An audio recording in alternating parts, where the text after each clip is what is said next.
Le rythme entraînant des chants kényans contraste avec la gravité des défis environnementaux.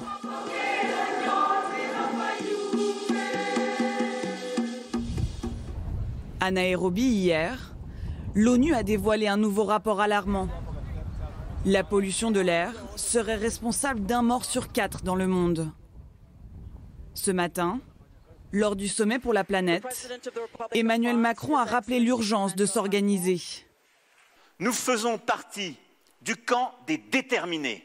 On doit changer en profondeur notre modèle. En profondeur. C'est-à-dire remettre au cœur de l'économie de marché la place de l'environnement.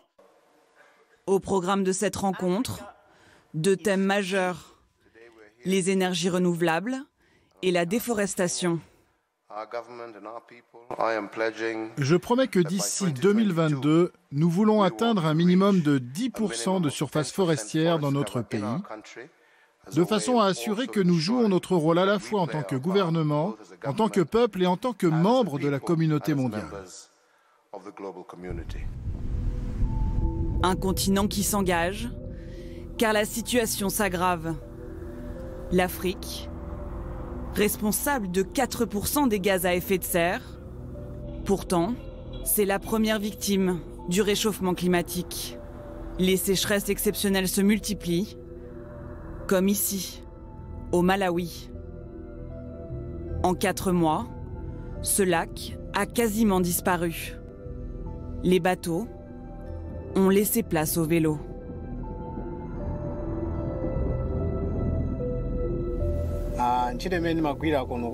L'assèchement du lac a poussé mes collègues et moi-même à la faillite. À cause de la sécheresse, nous avons tout perdu. Désertification et densification des villes.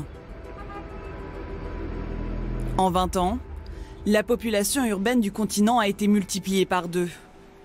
Elle devrait encore doubler d'ici 2040 pour atteindre 1 milliard de citadins africains. Une croissance folle qui entraîne la pollution des villes. Au Kenya, pour endiguer le fléau du sac plastique, ils ont été interdits, sous peine de prison.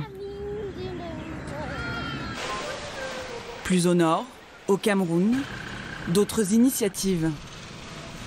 Ces milliers de bouteilles, qui ont envahi les rivières, ont trouvé une deuxième vie.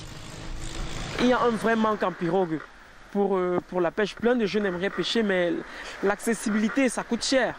Alors si on peut promouvoir et valoriser ces pirogues qui peuvent servir déjà pour les premières activités simples de pêche. Le début d'une prise de conscience écologique sur un continent africain qui doit faire face aux enjeux de son explosion démographique.